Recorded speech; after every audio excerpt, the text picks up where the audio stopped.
सर्वप्रथम सबै साथीहरूलाई नमस्कार। आज मैले राजनीतिक घटनाक्रम लिएर आएको छु र यो राजनीतिक घटनाक्रम भनेको नेपालको इतिहासको आधुनिक कालखण्ड अन्तर्गत पर्ने विषय हो र आज मैले 2007 सालको क्रान्ति लिएर आएको छु। यहाँबाट पनि प्रश्नहरू आउन सक्छ साथीहरू, जुन आगामी परीक्षाको लागि उपयोगी हुन्छ। र 2007 साल क्रान्तिका कारणहरूको कुरा गर्दाखेरि यसमा मेन 6वटा कारणहरू रहेको छ र त्यो 6वटा कारणहरू मैले यहाँनिर लेखेको छु। एउटा चाहिँ राणाहरूको अन्याय र दमनपूर्ण व्यवहार भनेको 2007 मा जुन प्रजातन्त्र आयो नि साथीहरू, त्यो क्रान्तिका क्रमहरूमा यसका कारणहरू के थिए भन्दाखेरि राणाहरूको अन्याय र दमनपूर्ण व्यवहार। त्यो समयमा राणाहरूले सबै सर्वसाधारण जनताहरूलाई अन्याय गरेको जस्तो गर्थ्यो, दमन गर्थ्यो। त्यो कारणले गर्दा पनि 2007 सालको क्रान्ति भएको हो साथीहरू। त्यस्तै राजनीतिक दलहरूको स्थापना र आन्दोलन। राजनीतिक दलहरूको स्थापनाको कुरा गर्दाखेरि नेपालको इतिहासमा सबैभन्दा पहिला स्थापना गरेको राजनीतिक दल प्रजा परिषद हो साथीहरू। त्यसपछि नेपाली काङ्ग्रेस, त्यसपछि नेपाल कम्युनिस्ट पार्टी र यो राजनीतिक दलहरूले गर्दाखेरि आन्दोलनमा सक्रियता भयो र राणाहरूको जुन अटोक्रेसिस थियो त्यसलाई दबाउनको लागि क्रियाकलापहरू अगाडि बढ्यो। त्यही भएर यो दोस्रो कारणमा मैले लेखेको छु राजनीतिक दलहरूको स्थापना र आन्दोलन। त्यसपछि तेस्रो कारणमा मैले लेखेको छु राणाहरू बीचको आन्तरिक कलह। जब चन्द्र शमशेरले राणाहरूलाई ए, बी र सी वर्गमा विभाजन गरे, त्यसपछि सी वर्गका जुन राणाहरू थिए, जुन काठमाडौँ बाहिर गएका थिए, उनीहरू राणाहरूसँग रिसाएका थिए र रिसाएको कारणले राणाहरूलाई त्यो देशबाट हटाउनुपर्छ हैन, उनीहरूलाई अझ शासन गर्न दिनु हुँदैन भन्दाखेरि सर्वसाधारण जनताहरूसँग त्यो सी वर्गका राणाहरू मिले र बी वर्गका पनि केही राणाहरू मिल्यो र मिलेर उनीहरूले राणा विरोधी गतिविधिमा सहयोग गर्न थाल्यो। त्यस्तै यो द्वितीय विश्वयुद्ध भइसकेपछि संसारका धेरै जस्तो राष्ट्रहरू विश्वव्यापी प्रजातन्त्रको असर मैले लेखेको भने संसारका धेरै जस्तो राष्ट्रहरू प्रजातन्त्र तान्त्रिक राष्ट्र बन्यो। धेरै जस्तो राष्ट्रमा जो अटोक्रेसी थियो त्यो हट्यो अनि त्यसको असर हाम्रो नेपालमा पनि परेको कारणले नेपालका जनता पनि जागरुक भयो र यो 2007 सालको क्रान्तिको कारणमा यो पनि पर्न आयो साथीहरू। त्यस्तै गरिबी र बेरोजगारी। राणा शासनकालमा धेरै मान्छेहरू बेरोजगार थिए, गरिब थिए। राणाहरूले आफ्नो बारेमा मात्र सोच्दथे र जनताको बारेमा विचार गर्दैनथे। त्यही भएर जनताहरू राणाहरूबाट रुष्ट थिए र अन्तमा लेखेको छु जनतामा राजनीतिक चेतना अभिवृद्धि। जब शिक्षाहरूको बिस्तारै विकास भइसकेपछि मान्छेहरू जागरुक हुँदै गयो र जागरुक भइसकेपछि 2007 सालको क्रान्तिमा संलग्न भए र यी 6वटा कारणहरूले गर्दाखेरि 2007 सालको क्रान्ति भएको हो साथीहरू। र मैले यहाँनिर लेखेको छु विक्रम सम्वत 1903 असोज 2बाट राणा शासनको थालनी भयो। यो खास चाहिँ 2003 हो हैन, 1903 हो साथीहरू। र असोज 2 मैले किन लेखेको छु भन्दाखेरि जब कोत पर्व भयो, कोत पर्व भइसकेपछि त्यहाँबाट नै राणा शासनको उदय भएको हो साथीहरू। त्यही भएर मैले असोज 2बाट र बुकहरूमा पनि असोज 2 नै लेखेको छ। त्यसपछि राणा विरोधी पहिलो संगठन भनेको प्रचण्ड गोर्खा थियो साथीहरू। प्रचण्ड गोर्खा भनेको नेपालको इतिहासमा राणा विरोधी पहिलो अर्गनाइजेसन थियो, संस्था थियो, संगठन थियो जसले राणाको गतिविधिहरू माथि हैन प्रश्न खडा गर्थ्यो। अनि यसको स्थापनाको कुरा गर्दाखेरि विक्रम सम्वत 1988 मा भएको हो। तर यो प्रचण्ड गोर्खाको क्रियाकलापहरू प्रभावकारी भएन साथीहरू। त्यसपछि नेपालको इतिहासमा पहिलो राजनीतिक दल दर्ता भयो र त्यो दलको नाम हो प्रजा परिषद। र प्रजा परिषद दर्ता भइसकेपछि प्रजा परिषदले चाहिँ हैन सक्रिय भएर राणा विरोधी गतिविधिहरू गर्न थाल्यो साथीहरू। र यहाँ म लेख्दैछु नेपालको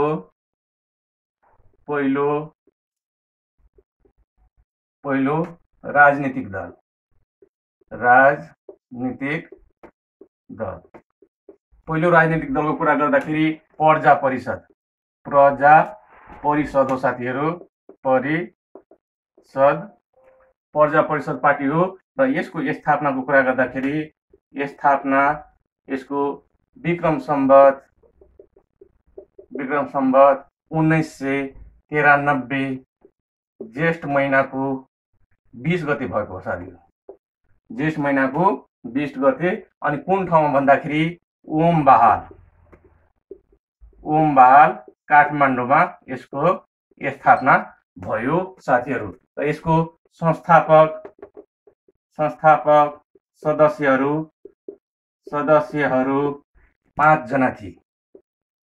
5 जना थिए साथीहरू। त्यो 5 जनाको नाम पनि म लेख्न जाँदैछु। फर्स्टमा थिए टङ्क प्रसाद आचार्य। टङ्क प्रसाद आचार्य चाहिँ सभापति थिए साथीहरू। नेपालको पहिलो राजनीतिक दल प्रजा परिषद, त्यसको सभापति थिए टङ्क प्रसाद आचार्य। र अर्को थियो दशरथ चन्द ठाकुर। दशरथ चन्द ठाकुर चाहिँ उपसभापति थियो साथीहरू। उपसभापति थिए दशरथ चन्द ठाकुर। त्यसपछि थियो रामहरि शर्मा थियो। र रामहरि शर्मा चाहिँ यो पार्टीको महासचिव थिए रामहरि शर्मा। त्यस्तै धर्मभक्त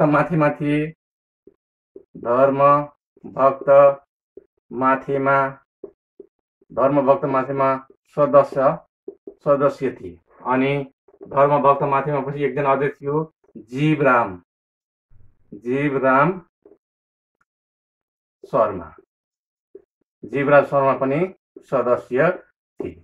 नेपालको इतिहासमा सबैभन्दा पहिलो राजनीतिक दल बनेको प्रजा परिषद पार्टी हो। यसको स्थापना 1993 जेठ 20 गते भएको हो। कहाँनिर भन्दाखेरि ओम बहाल काठमाडौँमा।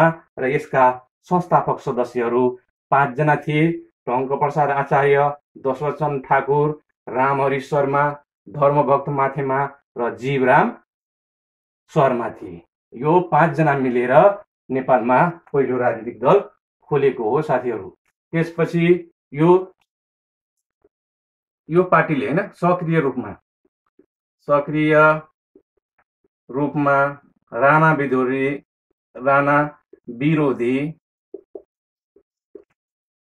विरोधी गतिविधि गर्न थाले।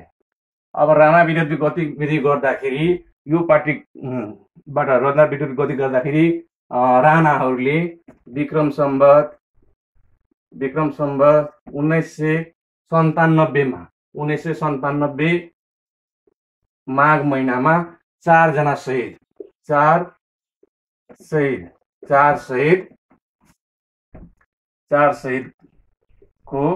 ज्यान लिए।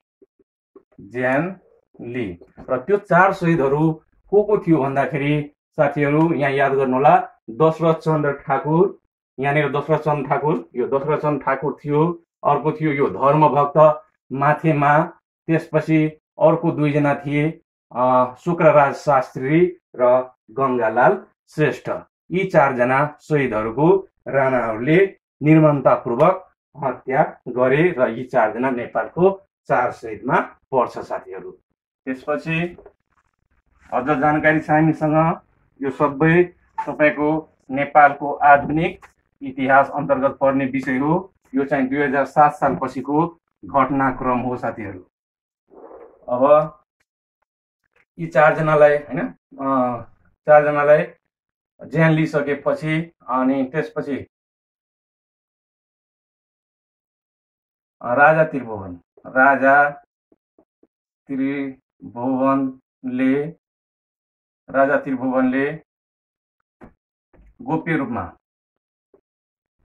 त्रिभुवनले गोप्य रूपमा प्रजा प्रजा परिषदलाई राजा त्रिभुवनले गोप्य रूपमा प्रजा परिषदलाई आर्थिक र नैतिक समर्थन गर्थे साथीहरू। त्यसपछि नेपाली राष्ट्रिय काङ्ग्रेस पार्टीको स्थापना भयो। नेपाली एनसी भनेको नेपाली काङ्ग्रेस पार्टीको स्थापना भयो। कहिले भन्दाखेरि विक्रम सम्वत 2003 सालमा नेपालमा नेपाली काङ्ग्रेस पार्टीको स्थापना विक्रम सम्वत 2003 सालमा भयो साथीहरू। त्यस्तै नेपाल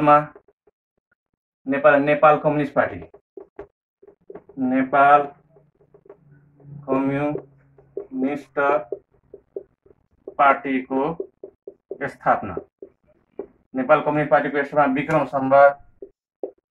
विक्रम सम्वत 2006 सालमा भयो साथीहरू। 3 सालमा नेपाली काङ्ग्रेस पार्टी एनसी नेपाली काङ्ग्रेस पार्टीको भयो। त्यसपछि नेपाल कम्युनिस्ट पार्टीको स्थापना विक्रम सम्वत 2006 सालमा भयो। अनि यो भइसकेपछि त्यतिखेर तपाईको के भएको थियो भन्दाखेरि जयन्तु संस्कृतम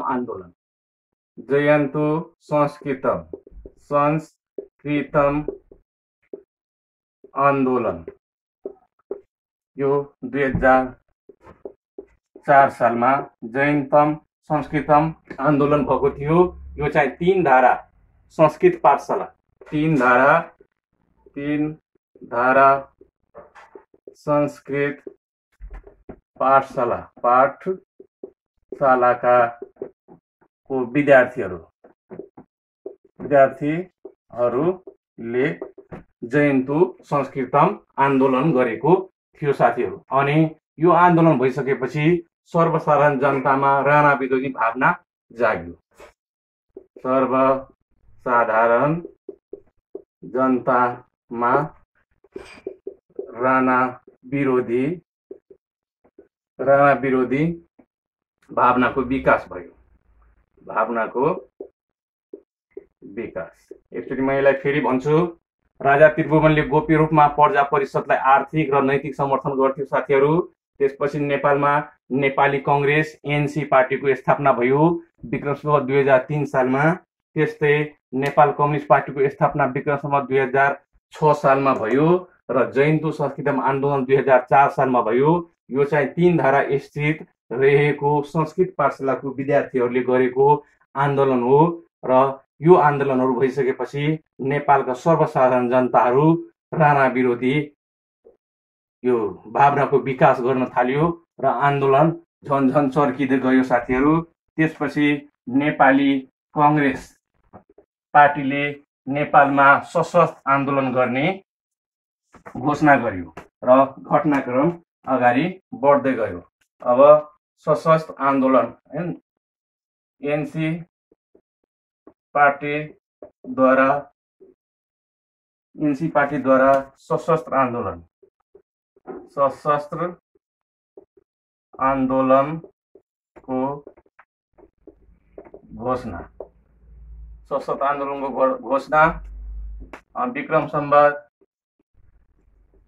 विक्रम सम्वत 2007 साल कार्तिक 21 गते नेपाली काङ्ग्रेसले नेपालमा सशस्त्र आन्दोलन गर्ने घोषणा गर्यो साथीहरू। र यो घोषणा गर्नुभन्दा पहिला एउटा बैरगनिया सम्मेलन भएको थियो नेपाली काङ्ग्रेसको।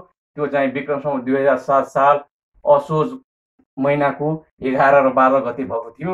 अनि त्यो सम्मेलनपछि उनीहरूले डिसाइड गर्यो नेपाली काङ्ग्रेसहरूले कि नेपालमा अब सशस्त्र आन्दोलन गर्नुपर्छ र 2007 साल कार्तिक 21 गतेदेखि उनीहरूले सशस्त्र आन्दोलनको घोषणा गर्यो। अब कार्तिक 21 गते सशस्त्र आन्दोलनको घोषणा गरिसकेपछि विक्रम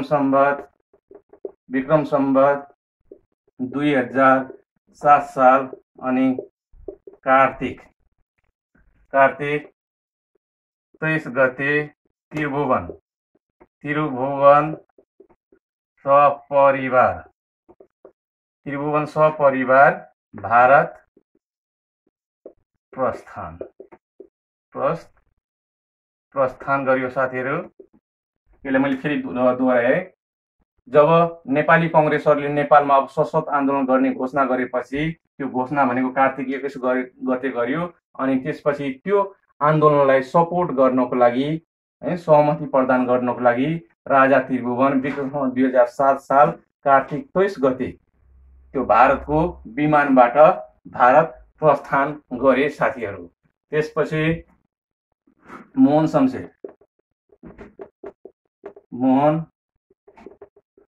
शमशेरद्वारा त्रिभुवनको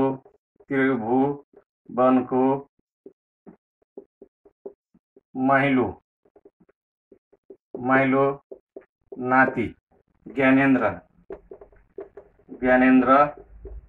राजगद्दीमा आरोहण। त्यसपछि मोहन शमशेरले के गर्यो भने अब राजा नभएपछि देश चलाउनको लागि त्यो समयमा ज्ञानेन्द्र 4 वर्षको मात्रै थियो, बालक अवस्थामा थियो। अनि त्रिभुवनको माइलो नाति थियो साथीहरू। अनि उसलाई चाहिँ नेपालको राजा घोषणा गर्यो। यो घोषणा गरिसकेपछि राष्ट्रिय र अन्तर्राष्ट्रिय स्तरमा यसको विरोध भयो। अनि यो विरोध भयो अनि यो कुराले मोहन शमशेरलाई धेरै असर गर्यो। अनि उता फेरि नेपाली कङ्ग्रेसको दस्ता मुक्ति सेनाद्वारा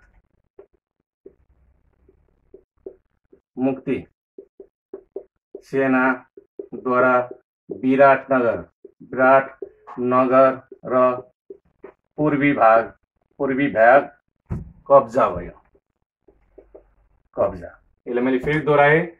नेपालमा नेपाली कङ्ग्रेस पार्टीले सशक्त आन्दोलन गर्ने घोषणा गर्यो 2007 साल कार्तिक 21 गते।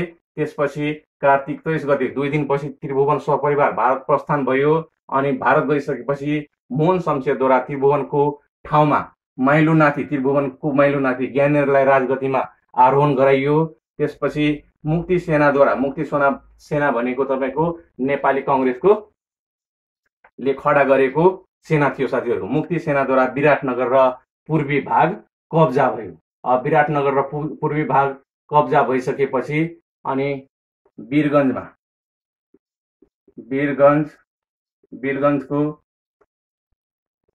नेतृत्व थिरबम मल्ल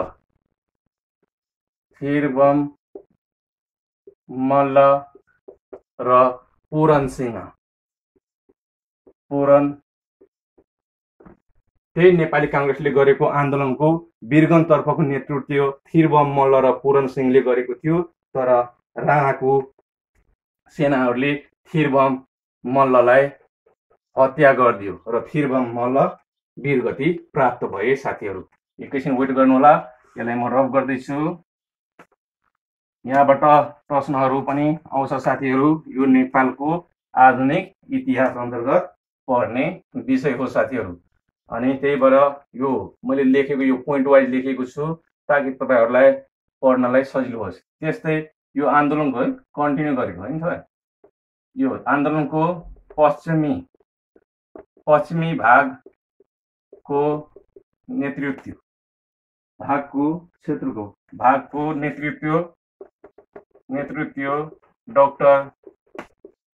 डाक्टर कुँवर इन्द्रजितले गरेको थियो साथीहरू। कुँवर इन्द्रजित भनेको केआई सिंह हो। अनि पश्चिमी भागको भैरवामा ठुलो सफलता हासिल गर्यो। भैरवामा ठुलो सफलता। नेपाली कङ्ग्रेसले गरेको जुन आन्दोलन थियो त्यसको पश्चिमी भागको नेतृत्व डाक्टर कुँवर इन्द्रजितले लिएको थियो र भैरवामा डाक्टर कुँवर इन्द्रजितको ग्रुपले ठुलो सफलता हासिल गर्यो। अनि यति काठमाडौँ बाहिर चारैतिर होइन नेपाली कङ्ग्रेसले गरेको आन्दोलनले चारैतिर कब्जा गरिसकेपछि राणाको उपस्थिति काठमाडौँ केटिएममा मात्र सीमित भयो साथीहरू। अनि केटिएममा मात्र सीमित भइसकेपछि स्थिति भयावह र प्रतिकूल बन्दै गयो। त्यसपछि मोहन शमशेरले भारतलाई मध्यस्थता गर्न भन्यो र भारतलाई मध्यस्थता गरिसकेपछि उसको मोहन शमशेरको छोरा थियो विजय शमशेरलाई दिल्ली पठायो। अनि दिल्ली पठाइसकेपछि त्यहाँनिर त्रिपक्षीय दिल्ली सम्झौता भयो साथीहरू। दिल्ली सम्झौता भयो। यो दिल्ली सम्झौताको कुरा गर्दाखेरि यो कहिले भयो भन्दाखेरि 2007 साल फागुन 1 गते दिल्ली सम्झौता भयो र तदनुसार 1951 फेब्रुअरी 12 मा भएको थियो साथीहरू। र यसमा 3 पक्षहरू, एक पक्ष राणाहरू थियो, अर्को पक्ष नेपाली कांग्रेस थियो र त्रिभुवन गरेर 3वटा पक्ष भएको कारणले यसलाई त्रिपक्षीय दिल्ली सम्झौता भयो र यो चाहिँ जवाहरलाल नेहरूको उपस्थितिमा गरेको सम्झौता थियो साथीहरू। र यो भइसकेपछि विक्रम सम्वत 2007 साल फागुन 4 गते त्रिभुवन फिर्ता भयो। त्रिभुवन भारतबाट नेपाल फिर्ता भयो र 2007 साल फागुन 7 गते नेपालमा प्रजातन्त्रको घोषणा गरियो। यस प्रकार नेपालमा प्रजातन्त्र आएको हो साथीहरू। र यो पछिको भिडियोमा यसपछिको जुन घटनाक्रम छ नेपालका त्यो लिएर आउनेछु र यस्तै अन्य जानकारीको लागि तपाईले मेरो भिडियोलाई लाइक गरिदिनु होला र च्यानलमा गएर सब्स्क्राइब गरिदिनु होला। धन्यवाद। नमस्ते।